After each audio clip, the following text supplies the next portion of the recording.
One common pattern I see with clients is knee pain and low back pain that isn't actually starting in the knee or in the spine. Oftentimes it's starting at the hip. And when I say hip, I'm not just talking about the muscles getting weak. I'm talking about how the entire coxofemoral joint, that's just a fancy word for your hip joint, functions as a relational system.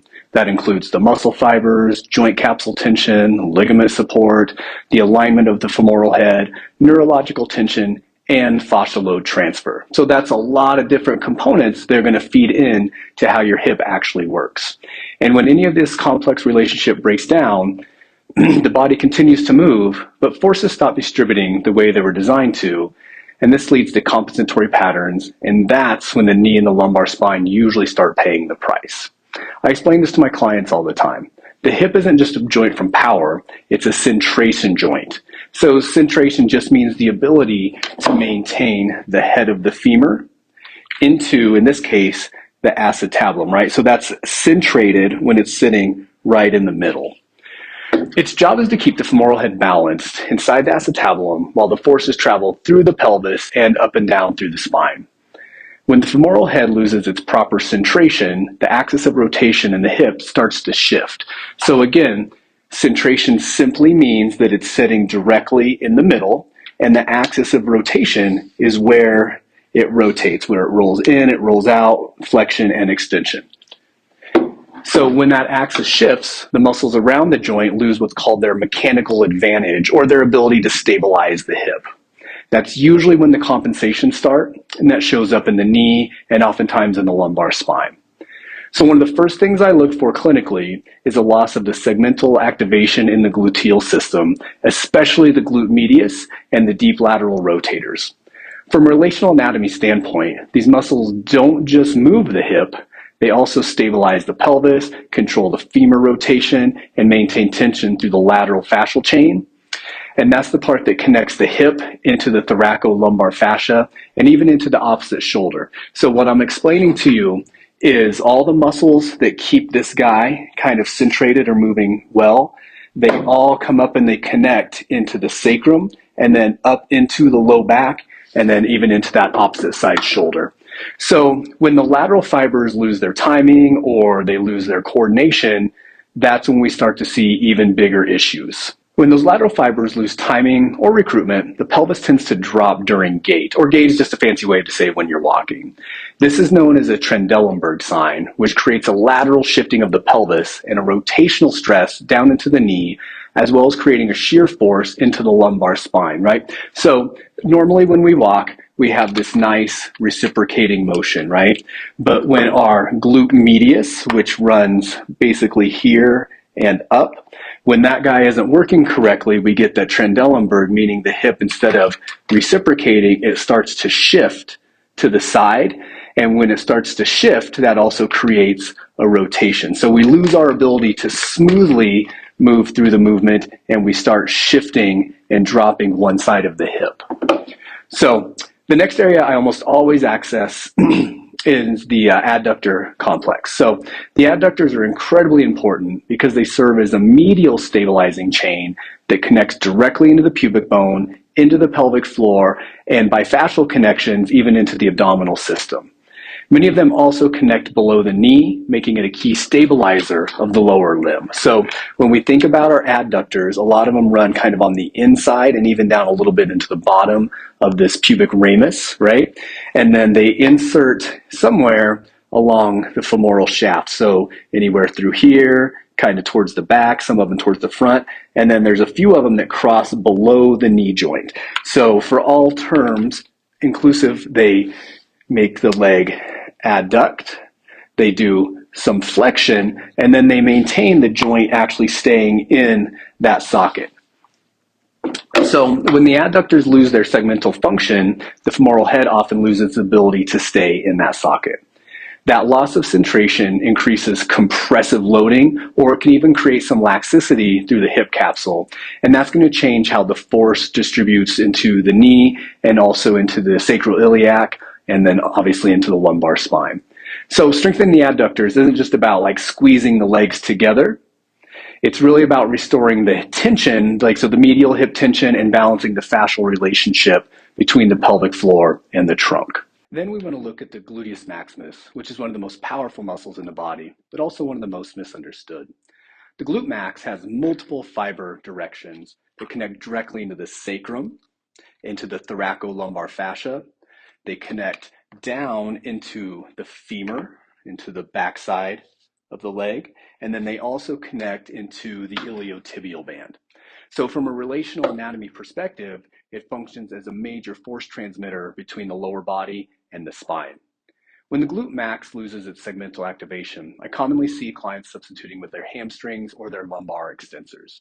That shifts the load directly into the low back and often changes how the pelvis rotates when we're walking and lifting. So we talked about that a little bit about how the pelvis should reciprocate. So we talked about how when the glute medius weakens, we get that lateral shift.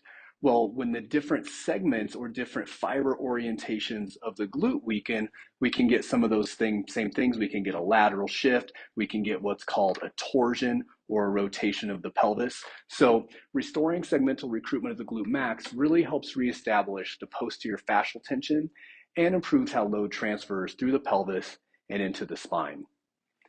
Another piece that gets overlooked constantly is the anterior capsule or the joint capsule of the hip.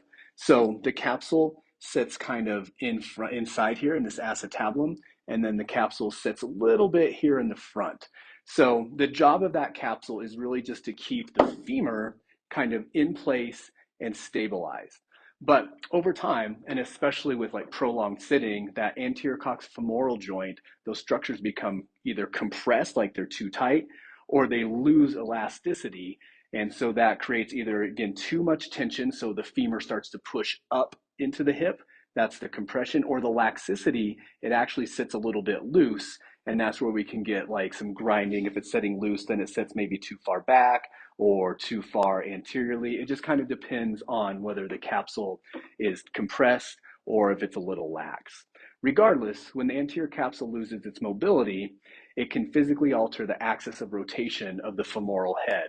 And just to recap, we just talked about an axis of rotation is just what it rotates about, right? So if it's compressed too much, that axis changes a different angle. If it's too loose, another different angle. The goal is to keep it completely centrated, whatever it is we're doing, whatever movement challenges we're facing. And so when that becomes too tight or too loose, that change doesn't just affect the hip mobility, it changes the proprioceptive input to the joint, and that alters how the stabilizing musculature organizes around the hip. And so that's where I start to use the Eldoa. This work becomes incredibly valuable because it helps decompress the joint, it helps restore the capsular tension, and it improves the neurological awareness around that coxifemoral joint. And so that's what I want to talk to you today, and that's what we're going to demonstrate in the exercises is how to strengthen the glute medius, segmentally strengthen the adductor chain, strengthen the glute maximus. We're going to include a myofascial stretch for the glute, and then we're going to have the Eldoa for the anterior coxifemoral joint. The last piece I usually address is the myofascial quality of the glute maximus. So remember, we talked about the glute max being a massive fascial hub that connects the sacrum, the pelvis, the thoracolumbar fascia, and even has an indirect relationship with the contralateral shoulder mechanics through the sling system, right? Just all that means is so the right glute has an effect on the left shoulder because they connect on the backside of the body through the fascia. So when that tissue becomes densified, or even if it loses pliability, it can really restrict the pelvic rotation, it can reduce hip extension, and it increases the tension through the lumbar spine. So myofascial stretching helps restore the hydration and elasticity within the fascial layers, which then allows the glute max to function as both a stabilizer and a force transmitter. So when I combine these 5 strategies, what I'm really doing is restoring hip centration, rebalancing the fascial load transfer, and improving the neurological coordination around the coxifemoral joint. And when that relationship improves, the knee and the lumbar spine almost always experience less stress. That's why with my clients, especially over age 55, I'm rarely changing compound muscle strength first. I'm usually focused on restoring segmental hip function and fascial continuity.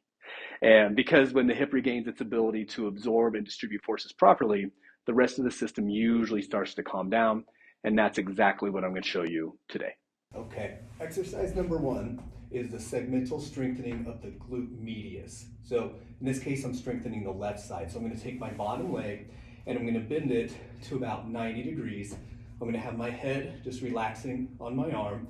And then I like to use this arm just as a little bit of a base, okay? The foot's going to look like this. I'm going to dorsal flex. I'm going to bend the ankle back.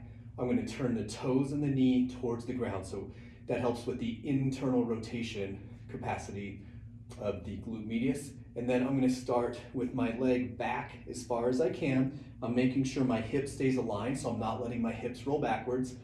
My ankle's back, my knee is locked, my toes and knee point to the ground, and then I'm simply lifting as high as I can without the rest of my body moving. So this is more for the anterior fibers of the glute medius. For our rep range, we're going to do anywhere between 15 and 50 in this position. Then immediately, I'm going to have my hip, knee, ankle in line, my knee and toes still point to the floor, and I'm going right into the same motion. This is for the middle or the medial fibers of the glute medius. Same thing, I'm going to do between 15 and 50 repetitions, and then I'm going to bring that leg forward, not quite parallel to my other leg, so a little below the knee. Same thing, my leg is straight, my ankle's bending back, pointed to the floor, and I'm going, again, 15 to 50 repetitions.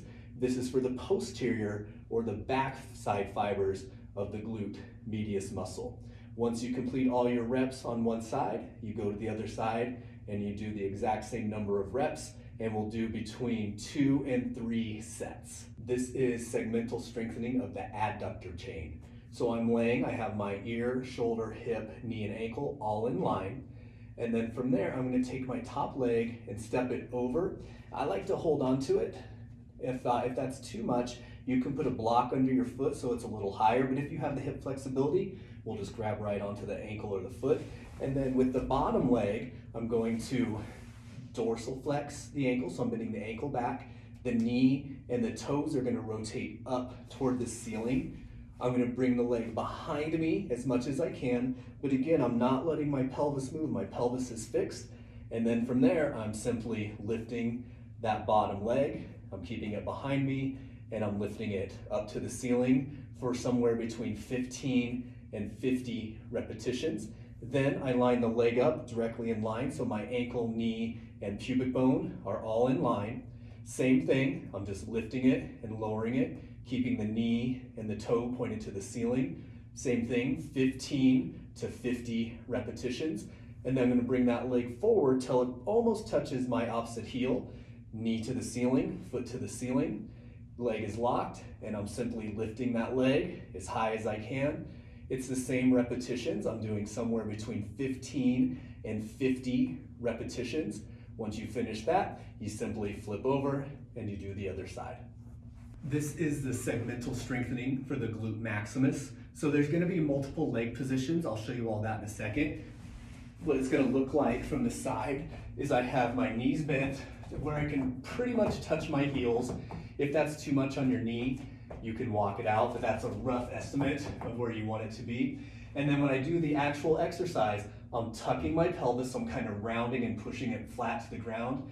And then from there, I'm just pushing the hips up and down. So I'm not articulating the spine per se, I'm locking the spine down, and then all the drive is coming from the glutes, okay? So there's gonna be 4 different positions. Position 1 is you have your feet together, your knees together, you tuck your pelvis, and you drive. We keep a pretty nice pace with this as quickly as you can, and you'll see that I'm not gonna come all the way down. So my butt's not actually gonna touch the floor because I wanna keep that tension. If I touch the floor, I lose a lot of glute tension, okay? So we work it from there. For your repetitions, same as the others, we're gonna do somewhere between 15 and 50 repetitions. That's position 1. Position 2, my feet stay together, my knees come apart, and I'm up and down. It's the same thing. I've got my pelvis tucked under, and I'm simply driving through my hips, somewhere between 15 and 50 repetitions. Next position, I bring the knees together, I walk the feet apart, and we go. You'll notice with this one, you can't come up quite as high because of the internal rotation of the femur, No big deal, you go up as high as you can, keeping the pelvis tucked, driving through the hips, somewhere between 15 and 50 reps. Last position, shoulder width apart for the hips and the knees, and we drive, same thing, I'm keeping my pelvis tucked. I'm not touching my butt fully to the floor so that I can maintain that tension, and I'm doing somewhere between 15 and 50 repetitions. You can do 2 to 3 sets. This is the myofascial stretch for the glute maximus. In this case, this is going to be a stretch for my right glute max. So I'm going to come down, I'm going to cross my right leg over my left, and you'll notice that I have the malleoli, this little ankle bone, outside of the femur. So I don't have it on it, I have it outside. From there, if you're a beginner, that might just be the stretch. The next step, you bend the ankle back and you push the knee away, and then you're going to come through and you're going to grab your hamstring, or if you're a little more flexible, you're going to grab the shin. From there, you can change the angle of the stretch by rolling a little bit onto that left hip as you push the right knee away. Other than that, I've got my eyes down, my chin down. I'm going to hold this stretch anywhere between 30 and 90 seconds. Once you complete one side, you go to the other. Here's how it looks from the side. I've got my right leg crossed over. I've got my right ankle bending back. I'm pushing this knee away. Then I'm going to grab my hamstring, or if you have the flexibility, we're going to grab the shin. And then I'm leaning a little to my left to increase the stretch in my right glute. Eyes down, chin down. As mentioned before, you're going to hold it somewhere between 30 and 90 seconds, and then you'll make sure that you do both sides. This is the coxofemoral joint anterior Eldoa. So this is the Eldoa for the front of the hip socket. So I have my right heel and my left knee directly in line, and I've got a 90-degree angle at my right ankle, my right knee, and my right hip joint. From there, I'm thinking about rolling the inside of my foot toward the floor, almost like if there was a bug underneath the instep of my foot. I'm trying to crush it, I'm pushing the arch down. At the same time, I'm pushing this knee back. So the foot's rolling in, the knee's rolling out, and then this part of my pubic bone is trying to push forward, okay? So foot rolls in, knee pushes back, pubic bone forward, and now I imagine this whole leg decoapting. I think of this whole leg trying to glide and pull onto that joint capsule. Once that's set, I tuck my pelvis under, I keep my ear, shoulder, and hip in line, arms come out in front, we spread the fingers, bend the wrist, spiral open, my right arm pushes forward, my left arm to the ceiling, and then I work for 1 minute. So for the 1 minute, I am looking down, I'm breathing from the belly, I'm stepping on the instep of my right foot, my right knee is pushing back, my right hip is thinking of gliding out of socket, my right pubic bone pushing forward, fingers spread, wrist back, pushing forward with the right, to the sky with the left, and we try to do all of those things simultaneously for 1 minute. At the end of the 1 minute, I relax one arm, the other arm, I relax the leg, and then we would switch so that we're doing both sides.